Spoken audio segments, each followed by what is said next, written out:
नमस्कार साथियों।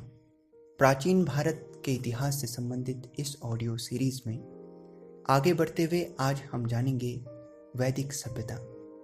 साथियों, इससे पूर्व के वीडियो में हमने सिंधु घाटी सभ्यता को जाना। आज हम जानेंगे वैदिक सभ्यता।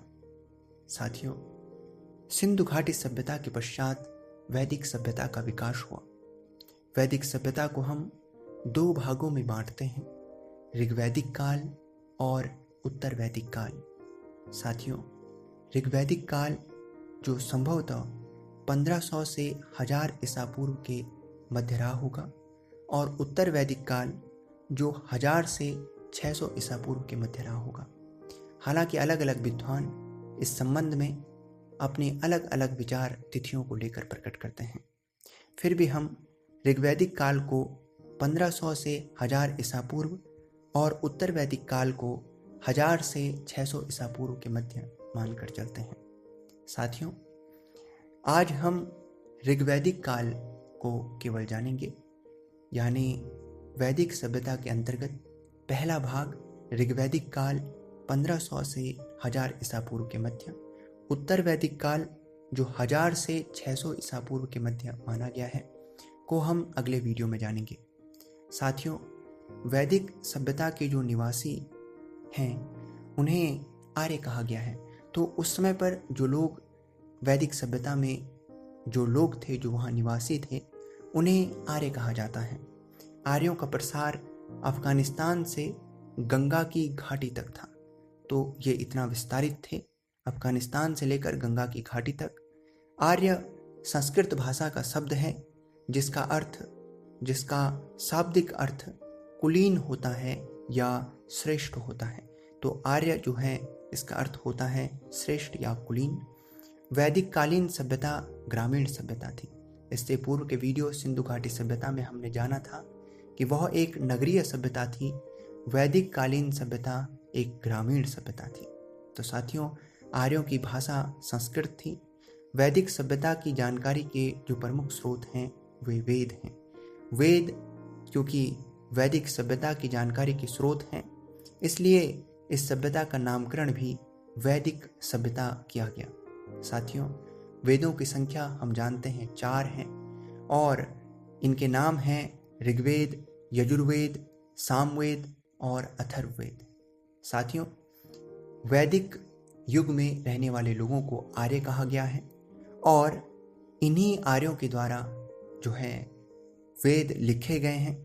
तो इसीलिए इस सभ्यता को वैदिक सभ्यता भी कहा गया है। तो साथियों, वेदों की संख्या 4 है और इन वेदों के जो पुरोहित होते हैं उनके भी कुछ विशिष्ट नाम हैं। जैसे ऋग्वेद के पुरोहित को होत्री कहा जाता है, यजुर्वेद के पुरोहित को अध्वर्यु कहा जाता है, सामवेद के पुरोहित को उद्गाता कहा जाता है और अथर्ववेद के पुरोहित को ब्रह्मा कहा जाता है। साथियों, वेदों में जो सर्वाधिक महत्वपूर्ण और प्राचीन है वह ऋग्वेद है। ऋग्वेद की रचना ही ऋग्वैदिक काल में हुई है। बाकी यजुर्वेद, सामवेद और अथर्ववेद की रचना उत्तर वैदिक काल में हुई है। तो यह बात आप ध्यान रखें कि ऋग्वैदिक काल में यानी 1500 से 1000 ईसा पूर्व के मध्य ऋग्वेद जो है की ही रचना हुई है। इसके अलावा उत्तर वैदिक काल में बाकी के यजुर्वेद, सामवेद और अथर्ववेद की रचना हुई है। साथियों, वर्ण शब्द का जो सर्वप्रथम उल्लेख मिलता है वह ऋग्वेद में मिलता है।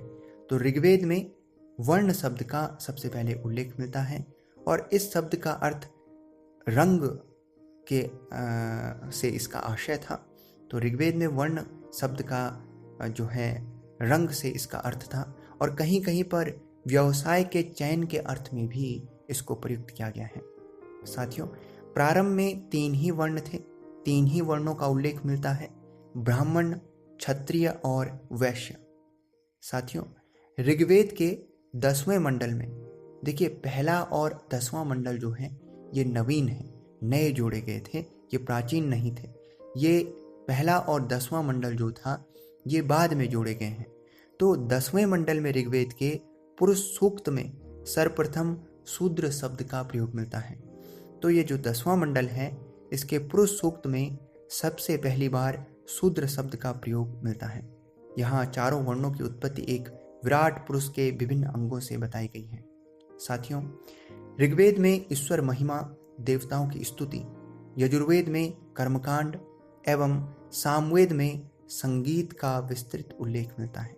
तो ऋग्वेद में ईश्वर की महिमा यानी देवताओं की स्तुति, यजुर्वेद में कर्मकांड और सामवेद में संगीत का विस्तृत उल्लेख मिलता है। ऋग्वेद के विषय में अब कुछ बातों को हम जानते हैं। देखें, ऋग्वेद में कुल 10 मंडल हैं। ऋग्वेद में जो है 1028 सूक्त हैं और 10,552 ऋचाएं हैं। पहला और 10वां मंडल जो ऋग्वेद के हैं वे नवीनतम हैं, यानी वो नए हैं, बाद में जोड़े गए। ऋग्वेद के तृतीय मंडल के रचयिता विश्वामित्र हैं। पहला और 10वां मंडल नवीनतम हैं। तीसरा मंडल जो ऋग्वेद का है उसके रचयिता विश्वामित्र हैं। प्रसिद्ध गायत्री मंत्र साथियों यह ऋग्वेद के तृतीय मंडल में ही मिलता है, जिसके रचयिता जो हैं विश्वामित्र हैं। ऋग्वेद की अनेक बातें अवेस्ता से मिलती हैं और अवेस्ता जो है ईरानी भाषा का प्राचीनतम ग्रंथ है। तो ईरानी भाषा का जो प्राचीनतम ग्रंथ है अवेस्ता, इससे भी ऋग्वेद की बातें जो हैं मिलती हैं। साथियों, ऋग्वेद में सर्वाधिक 250 सूक्त इंद्र को और 200 सूक्त अग्नि को समर्पित है। इसके अलावा ऋग्वेद का 9वां जो मंडल है यह सोम को समर्पित है। तो सोम देवता को ऋग्वेद का 9वां मंडल समर्पित है। ऋग्वेद में सोम का 144 बार उल्लेख किया गया है। तो सोम जो है का उल्लेख जो है ऋग्वेद में 144 बार किया गया है। ऋग्वेद के 9वें मंडल के सभी 114 सूक्त सोम को समर्पित हैं। तो 9वें मंडल जो कि सोम को समर्पित है और उसमें जो 114 सूक्त हैं वे सभी सोम को समर्पित हैं। और ऋग्वेद में सोम का प्रयोग जो है 144 बार हुआ है। सोम का जो उल्लेख है यह 144 बार किया गया है। तो साथियों, ऋग्वेद का 9वां मंडल जो है ये सोम देवता को जो है समर्पित है।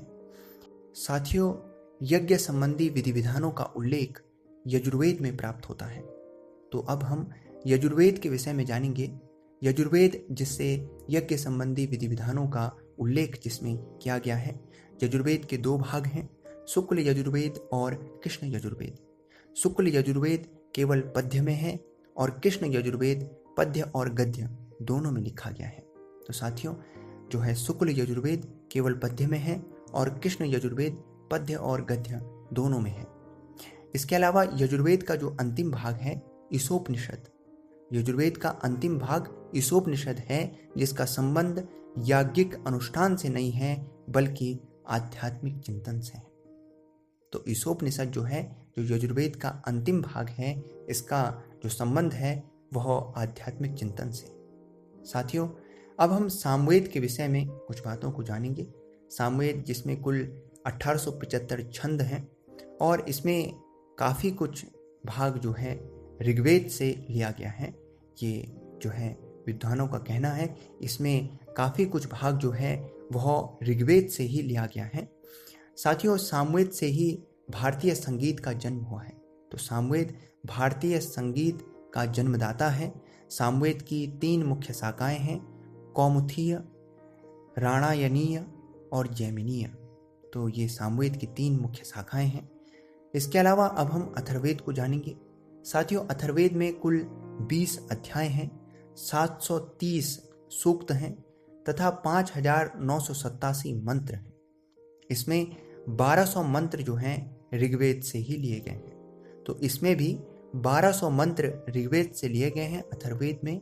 इसमें तंत्र मंत्र एवं वशीकरण के संदर्भ में साक्ष्य है। तो अथर्ववेद तंत्र मंत्र एवं वशीकरण के संदर्भ में इसमें उल्लेख मिलता है। साथियों, इसके बाद अब हम आर्यों की प्रशासनिक व्यवस्था और उनके जो है जीवन के तमाम और भागों को आने वाले तथ्यों के साथ जानेंगे। यहाँ पर आर्यों की प्रशासनिक इकाई जो थी ये कई भागों में विभक्त थी। ये थी कुल या गृह, ग्राम, विष तथा जन। तो यहाँ पर आर्यों की जो प्रशासनिक इकाइयाँ थीं ये कुछ इस प्रकार से थी। सबसे छोटी इकाई कुल थी या गृह जिसे आप कह सकते हैं। उसके बाद ग्राम, उसके बाद विस और उसके बाद जन। साथियों, ग्राम का मुखिया ग्रामणी हुआ करता था, विस का प्रधान विस्पति एवं जन का शासक राजन कहलाता था। तो साथियों, ऋग्वैदिक काल में पुरोहित एवं सेनानी प्रमुख राज्य अधिकारी थे। तो ऋग्वैदिक काल में पुरोहित और जो सेनानी थे, जो सेनापति भी आप कह सकते हैं, जिन्हें सेनानी कहा जाता था, ये प्रमुख राज्य अधिकारी थे। साथियों, रत्नियों की संख्या 12 थी। तो इस समय पर रत्नी हुआ करते थे और ये महत्वपूर्ण पद हुआ करते थे। तो रत्नी जिनकी संख्या 12 थी और ये कुछ इस प्रकार थे: सेनानी, पुरोहित, युवराज, महिषी, सूत, ग्रामीणी, छत्र, संग्रहिता, भागदूत, अक्षाप, पलागल, गोविकर्ता। तो ये कुछ इस प्रकार से रत्नी थे जिनकी संख्या 12 होती थी और ये राजन या राजा की सहायता करते थे और तमाम विभागों को संभालते थे। तो एक प्रकार से आप समझ सकते हैं कि ये तमाम अलग अलग विभागों को संभालते थे, अलग अलग विषयों पर कार्य करते थे। साथियों, रत्नी राज्याभिषेक के अवसर पर उपस्थित रहते थे। सभी रत्नी जो हैं राजा के राज्याभिषेक के अवसर पर उपस्थित रहते थे। व्राजपति गोचर भूमि का अधिकारी होता था। तो गोचर भूमि जो है उसका अधिकारी व्राजपति होता था। विदथ आर्यों की सर्वाधिक प्राचीन संस्था थी। इसे आप याद रखें, विदथ जो है ये आर्यों की सबसे प्राचीन संस्था थी। अथर्ववेद में सभा और समिति को प्रजापति की 2 पुत्रियां कहा गया है। तो प्रजापति की 2 पुत्रियों की संज्ञा जिसे दी गई है वह अथर्ववेद में सभा और समिति को दी गई है। ये क्या थे, सभा क्या थी और समिति क्या थी, यह आप जानें। सभा साथियों वृद्ध या जो श्रेष्ठ लोग थे एवं अभिजात संभ्रांत जिसे हम कह सकते हैं, ऊंचे लोग, संभ्रांत लोग, अभिजात लोग या वृद्ध लोग, बड़े लोग, इनकी संस्था को सभा कहा जाता था। वहीं समिति जो थी ये केंद्रीय राजनीतिक संस्था थी। केंद्रीय राजनीतिक संस्था यह थी यानी सामान्य जनता की प्रतिनिधि सभा यह थी। तो समिति जो है ये सामान्य जनता की प्रतिनिधि सभा थी। समिति जो है केंद्रीय राजनीतिक संस्था थी। समिति जो है राजा की नियुक्ति, पदच्युत करने व उस पर नियंत्रण रखती थी। तो राजा को नियुक्त भी करती थी, पदच्युत भी करती थी और उस पर नियंत्रण भी बनाए रखती थी। यह थी समिति जो सामान्य जनता की प्रतिनिधि सभा हुआ करती थी। तो एक तो सभा है और दूसरी समिति है। ये हमने समझ लिया कि सभा जो है ये वृद्ध या श्रेष्ठ लोगों की, संभ्रांत लोगों की, अभिजात लोगों की एक संस्था थी और समिति जो है ये केंद्रीय राजनीतिक संस्था थी। आप इसे कुछ इस प्रकार समझ सकते हैं कि सामान्य जनता की प्रतिनिधि सभा थी और ये जो है राजा की नियुक्ति भी करती थी, उसे पदच्युत भी करती थी और उस पर नियंत्रण भी बनाए रखती थी। साथियों, समिति के सभापति को ईशान कहा जाता था। तो समिति जो कि सामान्य जनता की प्रतिनिधि सभा है, इसके सभापति को ईशान कहा जाता था। साथियों, ऋग्वैदिक काल में स्त्रियां सभा एवं समिति में भाग लेती थी। तो स्त्रियों को यह अधिकार था। एक दशराज्य युद्ध का वर्णन जो है देखने को मिलता है ऋग्वेद में। ऋग्वेद के 7वें मंडल में दशराज्य युद्ध का वर्णन है। यह युद्ध पुरुषणी यानी रावी नदी के तट पर, रावी नदी को पुरुषणी नदी कहा गया है ऋग्वेद में, पुरुषणी नदी के तट पर सुदास एवं 10 जनों के बीच लड़ा गया था। तो 10 जनों के बीच लड़ा गया और एक तरफ सुदास था और दूसरी तरफ 10 जन थे। इनके बीच ये युद्ध लड़ा गया और इसमें अंतिम रूप से सुदास की ही विजय हुई। तो सुदास और 10 जनों के बीच दशराज्य का युद्ध लड़ा गया और इसका वर्णन ऋग्वेद के 7वें मंडल में है। और यह युद्ध पुरुषणी नदी के तट पर, जिसे अब हम रावी नदी कहते हैं, वहाँ पर उसके तट पर जो है इस युद्ध को लड़ा गया। साथियों, उपनिषद दर्शन पर आधारित पुस्तक है। उपनिषदों के विषय में अब हम कुछ बातों को जानेंगे। उपनिषद जो हैं ये दर्शन पर आधारित पुस्तकें हैं, दर्शन पर आधारित ये ग्रंथ हैं। उपनिषदों को वेदांत भी कहा जाता है। उपनिषदों को वेदांत भी कहा जाता है, उपनिषदों में प्रथम बार मोक्ष की चर्चा मिलती है। तो मोक्ष की चर्चा भी सबसे पहली बार उपनिषद में मिलती है। यदि आप जानें तो कठोपनिषद में यम और नचिकेता का संवाद उल्लिखित है। तो यम और नचिकेता का जो संवाद है यह कठोपनिषद में है। उपनिषदों में कुछ क्षत्रिय राजाओं का उल्लेख प्राप्त है। तो उपनिषद में क्षत्रिय राजाओं का भी उल्लेख मिलता है। विदेह के राजा जनक, तो विदेह के राजा जनक का उल्लेख, पांचाल के राजा प्रवाहन जाबली, तो पांचाल के राजा थे प्रवाहन जाबली, केकय के राजा अश्वपति और काशी के राजा अजात शत्रु प्रमुख हैं, जिनका उल्लेख जो है उपनिषदों में क्षत्रिय राजाओं के तौर पर इनका उल्लेख मिलता है। साथियों, वैदिक संहिताओं का सही क्रम वैदिक संहिताएं, ब्राह्मण, आरण्यक और उपनिषद हैं। तो जो वैदिक संहिताएं थी इसका क्रम जो है, क्योंकि देखिए ये अलग अलग हैं, जो है ब्राह्मण, आरण्यक, उपनिषद इत्यादि ग्रंथ, तो इनका सही क्रम कुछ इस प्रकार है: वैदिक संहिताएं, फिर ब्राह्मण, फिर आरण्यक ग्रंथ और फिर उपनिषद ग्रंथ। साथियों, और ये सभी जो है वेदों का भी उल्लेख करती हैं, उनका जो है वर्णन भी करती हैं और अन्य कुछ विषयों को भी सम्मिलित करती हैं। तो साथियों, इसके बाद जो बात हम जानेंगे, ऋग्वेद में सर्वाधिक बार उल्लेख जो है सिंधु नदी का हुआ है। सिंधु नदी का सबसे ज़्यादा बार ऋग्वेद में उल्लेख हुआ है। सरस्वती ऋग्वेदिक आर्यों की सर्वाधिक पवित्र नदी थी। तो आर्यों की सबसे पवित्र नदी जो थी वह सरस्वती नदी थी। साथियों, सरस्वती को माते तमा, देवी तमा एवं नदी तमा कहा गया है। तो सरस्वती नदी को माते तमा, देवी तमा एवं नदी तमा कहा गया है। साथियों, ऋग्वेद में उल्लिखित कुभा जो है काबुल, कुर्मु, कुर्रम, गोमती, गोमल एवं सुवास्तु, स्वात, देखिए ये इनके प्राचीन और आधुनिक नाम हैं। जैसे कुभा नदी काबुल, कुर्मु नदी जो अब कुर्रम है, गोमती नदी गोमल एवं सुवास्तु नदी जो स्वात है, ये नदियाँ सभी अफगानिस्तान में बहती हैं और इनका उल्लेख ऋग्वेद में मिलता है। साथियों, आश्रम व्यवस्था जो है, ब्रह्मचर्य, गृहस्थ, वनप्रस्थान एवं संन्यास, जो आश्रम व्यवस्था के अंतर्गत मनुष्य के 4 जो हैं जीवन के पड़ाव बताए गए हैं, ब्रह्मचर्य, गृहस्थ, वानप्रस्थ और संन्यास, इसका प्रचलन जो है वेदोत्तर काल में हुआ। तो इसका प्रचलन जो है वेदोत्तर काल में हुआ आश्रम व्यवस्था का। इसके अलावा छांदोग्य जो उपनिषद है, इसमें केवल 3 आश्रमों का उल्लेख मिलता है। छांदोग्य उपनिषद में 3 ही आश्रमों का उल्लेख मिलता है। जाबलोपनिषद में सर्वप्रथम 4 आश्रमों का उल्लेख मिलता है। तो छांदोग्य उपनिषद में तो 3 ही आश्रमों का उल्लेख है, जबकि जाबलोपनिषद में सर्वप्रथम 4 आश्रमों का उल्लेख मिलता है। और आश्रम व्यवस्था जो है ये वेदोत्तर काल की है, वेदोत्तर काल की ये व्यवस्था है। साथियों, वरुण देवता को वैदिक सभ्यता में ऋत यानी नैतिक व्यवस्था का प्रधान कहा जाता है। तो जो है वरुण देवता को वैदिक सभ्यता में ऋत यानी नैतिक व्यवस्था का प्रधान माना जाता था। इसके अलावा साथियों, बृहस्पति को वैदिक देवताओं का पुरोहित माना जाता था। तो बृहस्पति को वैदिक देवताओं का पुरोहित माना जाता था। वैदिक साहित्य में कई ऐसी विदुषी स्त्रियों का उल्लेख मिलता है जिन्होंने वेद मंत्रों की रचना की थी, जैसे अपला, घोषा, विश्ववारा, लोपामुद्रा।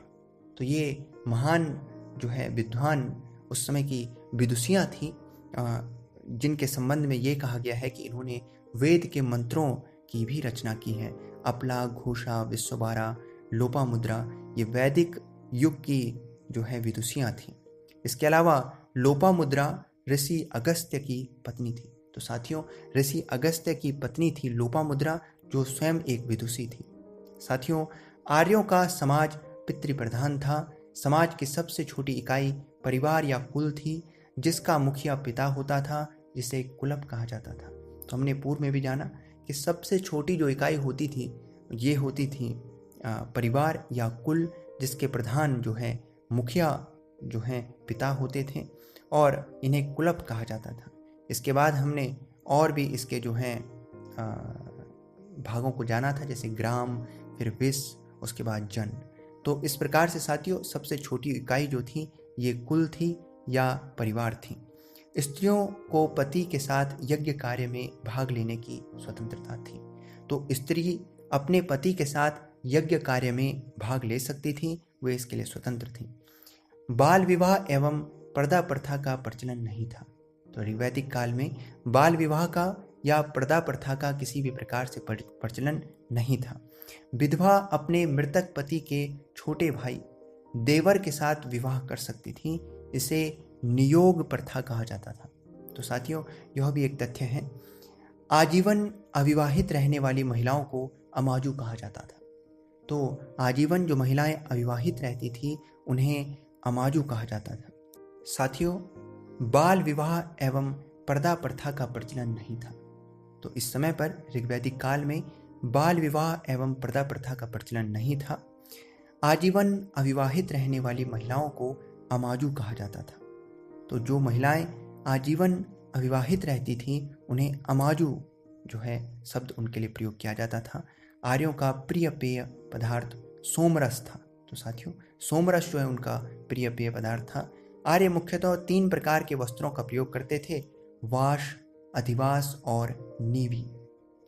तो नीवी, अधिवास और वास, ये 3 प्रकार के वस्त्र जो हैं आर्य प्रयोग करते थे। आर्यों के मनोरंजन के मुख्य साधन रथ दौड़, घुड़दौड़, संगीत एवं धूत क्रीड़ा थी। तो ये जो है आर्यों के मनोरंजन के साधन थे। पशुपालन एवं कृषि आर्यों का मुख्य व्यवसाय था। आर्यों का प्रिय पशु घोड़ा था। आर्यों के सर्वाधिक प्रिय देवता इंद्र थे। ऋग्वैदिक काल के लोग लोहे का प्रयोग नहीं करते थे। तो साथियों, ऋग्वैदिक काल में भी लोग लोहे का प्रयोग नहीं करते थे, उन्हें इसकी जानकारी नहीं थी या वे इसका प्रयोग नहीं करते थे। उत्तर वैदिक काल में प्रयोग की जाने वाली धातु श्याम अयश अथवा कृष्ण अयस की चर्चा मिलती है। उत्तर वैदिक काल में इसकी जो है साथियों चर्चा मिलती है। ऋग्वैदिक काल में लोग लोहे का प्रयोग नहीं जानते थे। हालांकि उत्तर वैदिक काल में जो है प्रयोग की जाने वाली धातु श्याम अयश अथवा कृष्ण अयस की चर्चा की गई है। साथियों, लेन देन में वस्तु विनिमय प्रणाली प्रचलित थी। लेन देन में वस्तु विनिमय होता था, विनिमय प्रणाली जो है प्रचलित थी। ब्याज पर ऋण देने वाले व्यक्तियों को वेकनाट जो है कहा जाता था। वेकनाट यानी सूदखोर। तो इन्हें वेकनाट कहा जाता था जो कि ब्याज पर ऋण देते थे। व्यापार वाणिज्य का कार्य पणि वर्ग के लोग करते थे। पणि वर्ग के लोग व्यापार वाणिज्य का कार्य करते थे। अग्नि की पूजा मनुष्य एवं देवता के बीच मध्यस्थ की भूमिका निभाने वाले देवता के रूप में की जाती थी। मनुष्य और देवताओं के बीच मध्यस्थता की भूमिका निभाने वाले देवता के रूप में अग्नि की पूजा की जाती थी। साथियों, ऋग्वेद में गंगा नदी का 1 बार और यमुना नदी का उल्लेख 3 बार हुआ है। तो ऋग्वेद में यमुना नदी का उल्लेख 3 बार और गंगा नदी का उल्लेख 1 बार हुआ है। इसके अलावा मुंडकोपनिषद में यज्ञ की तुलना टूटी नाव से की गई है। तो यज्ञ की तुलना टूटी नाव से की गई है मुंडकोपनिषद में। इसके अलावा भारत का आदर्श वाक्य सत्यमेव जयते मुंडकोपनिषद से लिया गया है। तो एक महत्वपूर्ण सवाल है कि सत्यमेव जयते जो भारत का आदर्श वाक्य है, इसे मुंडकोपनिषद से लिया गया है। साथियों, वैदिक काल में सोने के आभूषण या सिक्के को निष्क कहा जाता था। तो वैदिक काल में सिक्कों को जो है निष्क कहा जाता था और सोने के आभूषण को भी निष्क कहा जाता था। इसके अलावा शतपथ ब्राह्मण यजुर्वेद का ब्राह्मण ग्रंथ है। तो साथियों, हर वेद का अपना ब्राह्मण ग्रंथ होता है। इसी प्रकार यजुर्वेद का अपना ब्राह्मण ग्रंथ है, वह शतपथ ब्राह्मण है। साथियों, इसके अलावा पुरुष मेद का उल्लेख शतपथ ब्राह्मण में मिलता है। गोत्र शब्द का सर्वप्रथम उल्लेख ऋग्वेद में हुआ था। ऋग्वेद में उल्लिखित यव शब्द का तदात्म्य जौ से स्थापित किया गया है। तो जौ जो एक फसल है, जौ की फसल, इसके लिए ऋग्वेद में जो इसका उल्लेख मिलता है शब्द जो है यव, तो यव शब्द का प्रयोग जो है जौ के लिए हुआ है ऋग्वेद में। साथियों, ऋग्वेद की मूल लिपि ब्राह्मी थी। तो ब्राह्मी लिपि है, ऋग्वेद की जो मूल लिपि है वो ब्राह्मी लिपि थी। ऐत्रेय तथा कौशिकी जो है ऋग्वेद के 2 ब्राह्मण ग्रंथ हैं। तो कौशिकी और ऐत्रेय ये ऋग्वेद के 2 ब्राह्मण ग्रंथ हैं। जिस प्रकार यजुर्वेद के ब्राह्मण ग्रंथ शतपथ ब्राह्मण हैं, ऋग्वेद के 2 ब्राह्मण ग्रंथ हैं, ऐत्रेय और कौशितकी। साथियों, जंगल की देवी को अरण्यानी कहा जाता था।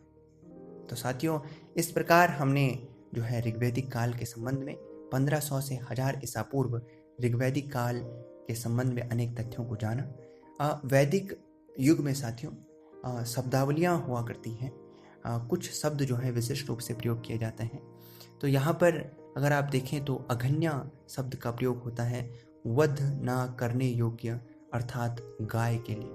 तो अघन्या का प्रयोग होता है गाय के लिए। इसके अलावा अगर आप दिहिती शब्द का प्रयोग होता है साथियों, दिहिती शब्द का प्रयोग होता है दूध दुहने वाली अर्थात पुत्री से। तो पुत्री के लिए यानी दूध दुहने वाली अर्थात पुत्री के लिए शब्द का प्रयोग होता है दिहिती। इसके अलावा लांगल शब्द का हल के लिए प्रयोग होता है, हल के लिए लांगल शब्द का प्रयोग होता है। इसके अलावा जौ के लिए यव शब्द का प्रयोग होता है, गेहूं के लिए गोधूम का प्रयोग होता है, हिरण्य या सुवर्ण लिखा गया है सोने के लिए। तो सोना जो है, सोना जो है इसके लिए हिरण्य या सुवर्ण शब्द का प्रयोग हुआ है। इसके अलावा साथियों करीस शब्द का प्रयोग हुआ है गोबर की खाद के लिए। वेकनॉट शब्द का प्रयोग हुआ है ऋण देकर ब्याज लेने वाला जो वर्ग है उसके लिए वेकनॉट शब्द का प्रयोग हुआ है। धान के लिए तंदुल शब्द का प्रयोग हुआ है और चावल के लिए ब्रीही शब्द का प्रयोग हुआ है। तो ये ध्यान रखें, ब्रीही शब्द का प्रयोग चावल के लिए और तंदुल शब्द का प्रयोग धान के लिए हुआ है, और जौ के लिए यव शब्द का प्रयोग और गेहूं के लिए गोधूम शब्द का प्रयोग हुआ है। तो यह आपको याद रखना है साथियों। और ये सभी कुछ महत्वपूर्ण तथ्य हमने जाने ऋग्वैदिक काल के संबंध में। इसके अलावा कुछ नदियां हैं जिनके नाम तब कुछ और हुआ करते थे और आज इनके नाम, आधुनिक नाम जो हैं हमारे सामने हैं। जैसे कुर्मू जो है, कुर्रम नदी आधुनिक नाम इसका है। कुर्मू उस समय इसे कहा जाता था और इसका आधुनिक नाम कुर्रम है जो अफगानिस्तान में है। वितस्ता जिसे हम अब झेलम कहते हैं, परुष्णी नदी जिसे हम रावी कहते हैं और इसी नदी के तट पर दशराज्य का युद्ध हुआ था। विपाशा नदी जिसे आज हम ब्यास नदी कहते हैं। इसके अलावा दृशद्वती नदी जिसे आज हम घग्गर कहते हैं। सुवास्तु नदी जिसे स्वात जो है आज हम कहते हैं जो कि अफगानिस्तान में है। कुबा नदी जिसे आज काबुल नदी कहा जाता है अफगानिस्तान में है। अस्कनी नदी जो है इसे आज हम चिनाव कहते हैं। सतुद्री जिसे आज हम सतलज नदी कहते हैं।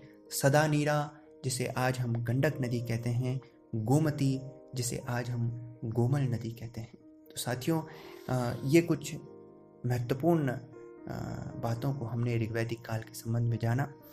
इसके अलावा कुछ और चीज़ें जैसे आप जान सकते हैं कि ऋग्वैदिक कालीन देवता जो हैं तो अलग अलग देवताओं का अलग अलग महत्व था और अलग अलग जो हैं प्रयोजन के लिए उनको पूजा जाता था। जैसे इंद्र देवता को जो है युद्ध का नेता एवं वर्षा का देवता माना जाता था।